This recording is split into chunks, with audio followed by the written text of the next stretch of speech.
Hello everyone, welcome back to the Let's Crack Judiciary exam. Guys, today in this particular video I am going to discuss section 133 of the Indian Evidence Act. And guys, this section it talks about accomplice. Guys, this section it is a extension of section 30 जो हमने previous video के अंदर discuss किया था. section 30 जो co-accused के concepts को समझा था, बट आज की इस वीडियो में हम लोग समझेंगे अकम्प्लिस कौन होता है. So let's begin.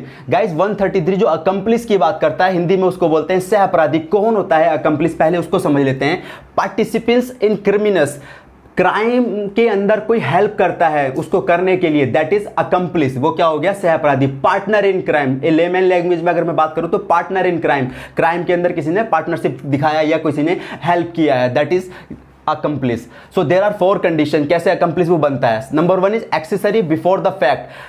Crime commit करने से पहले की कंडीशन है. जैसे किसी को अबिट कर दो, आपके अबिट कैसे करोगे आप किसी की, जैसे अबिटमेंट का आप कॉन्सेप्ट है 107 के अंदर आईपीसी के, तो उसमें आप देखोगे देयर आर 3 वे जहां पे आप किसी को अबिट कर सकते हो. इंस्टिगेशन के थ्रू, बाय एडिंग, किसी को हेल्प करके, या फिर किसी की कॉन्स्पिरेसी में इंगेज होकर आप कर सकते हो. तो यहाँ पे कॉन्स्पिरेसी में क्या, आप किसी के साथ इंगेज होकर अगर किसी की हेल्प कर रहे हो या फिर अबिटमेंट कर रहे हो, ठीक है.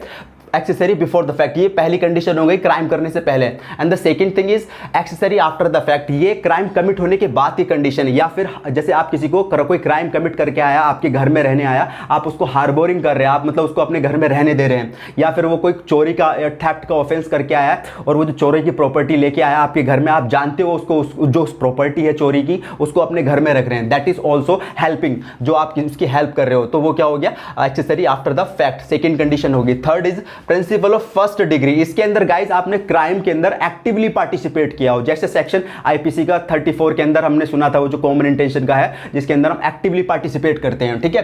The fourth one is principal of second degree. यहां पे एक्टिवली पार्टिसिपेट नहीं करता है कोई पर्सन, बट वो इफेक्ट करता है किसी ना किसी तरह से. वो जैसे आप देखोगे, इसका example section 149 of Indian penal code, जहां पे आप देखोगे being a member of unlawful assembly, आपने अगर आप खाली आप मेंबर हो अनलॉफुल असेंबली की, तो इट मींस आपने वो क्राइम कमिट कर दिया है, ठीक है. सो देयर आर ये 4 कंडीशन. तो ये लोग कौन हो गए, अकम्प्लिस हो गए. सेक्शन 133 जो क्या है, इसके देयर आर 2 पार्ट. सेक्शन 133 के इंडियन एविडेंस एक्ट के देयर आर 2 पार्ट. जो फर्स्ट पार्ट है वो डेक्लेरेशन है, मैं आपको रीड कर देता हूं. बेयर एक्ट में क्या लिखा हुआ है, an accomplice shall be a competent witness against an accused person.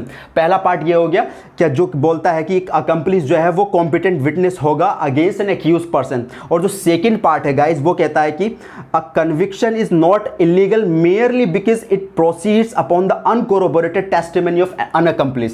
So मैं आपको ये बताऊंगा कि कैसे वो accomplice एक competent witness बनता है, ठीक. देखो, सबसे पहली कंडीशन क्या होती है गाइस, सबसे पहले वो क्या होता है, कोई भी पर्सन, वो होते हैं अकम्प्लिस. क्राइम किया, 2 लोगों ने मिलके और ए और बी ने मिलकर क्राइम किया, वो क्या हो गए, अकम्प्लिस. जैसे ही केस फाइल हो गया उनके अगेंस्ट, तो वो बन गए को एक्यूज.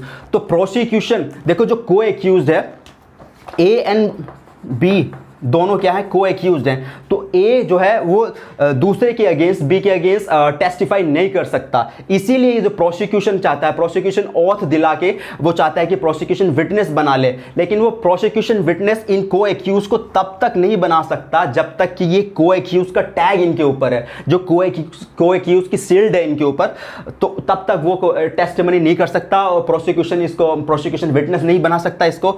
तो प्रोसिक्यूशन अकम्प्लिस बनाने के लिए क्या करता है, देखो पहले कि मैंने बता दिया कि सबसे पहले अकम्प्लिस है, केस फाइल हो गया, वो क्या बन गए, को एक्यूज बन गए. तो को एक्यूज में एक एक्यूज दूसरे एक्यूज के अगेंस्ट टेस्टिफाई नहीं कर सकता. इसीलिए क्या करता है, प्रोसिक्यूशन चाहता है कि प्रोसिक्यूशन इसको विटनेस बनाना चाहता है. तो प्रोसिक्यूशन क्या करता है गाइस, सीआरपीसी के सेक्शन 306 को यूज करता है. 306 में वो अल्योरमेंट देता है. सपोज ए एंड बी है, ये दोनों को एक्यूज हैं, तो ए को उसने लालच दिया, अल्योरमेंट दिया कि तुम हमारे फेवर में गवाही दे दो, हम तुमको तुम्हारी सजा कम करा देंगे, ठीक है. ए के मन में आ गया, ठीक है, अगर मेरी सजा कम हो रही है तो मैं क्यों ना करूं मैं. तो वो क्या बन गया यहां पे, जब उसने अल्योरमेंट दिया 306 के अंदर प्रोसिक्यूशन ने को एक्यूज को कि तुम सरकारी गवाह बन जाओ, तो उसने बोला ठीक है मैं करता हूं, मैं तुम्हारे लिए गवाही दूंगा.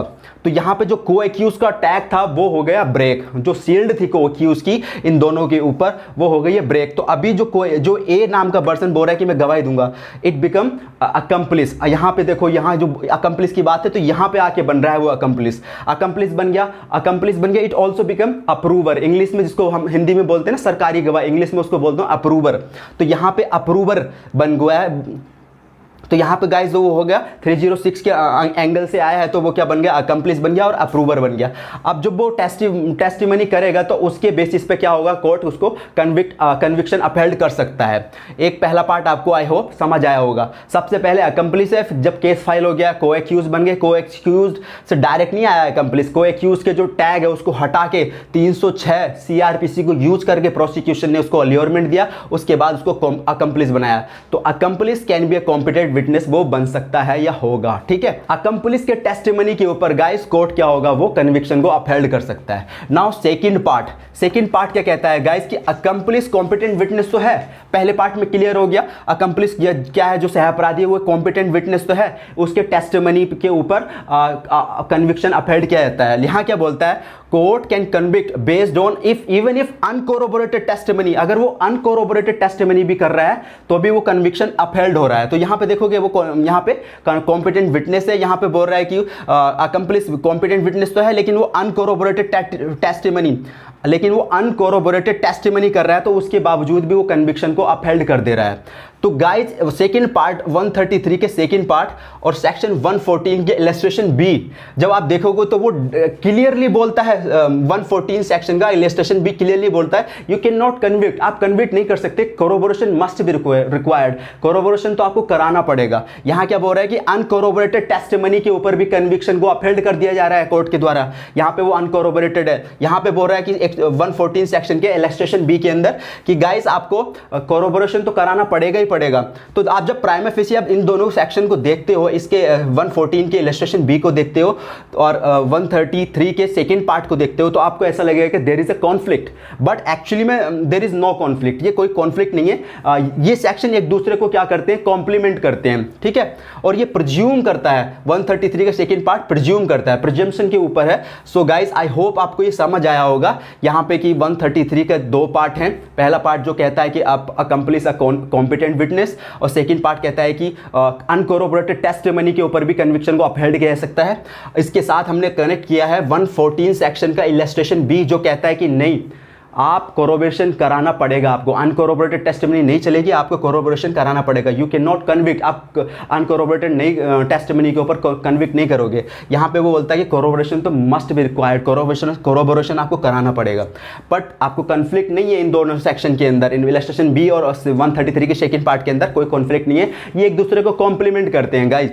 सो गाइज आई होप ये आपको सेक्शन समझ आया होगा। ये प्रिजम्पशन के ऊपर है। इसके दो केसेस हैं, डगडू वर्सेज महाराष्ट्र, देख लेना आप उसका, और एक भुवानी साहू वर्सेस एम्परर, दोनों केस इंपॉर्टेंट हैं, आप देख लेना। आई होप आपको ये अकम्प्लिस का जो कॉन्सेप्ट है थोड़ा बहुत क्लियर हुआ होगा। So thank you.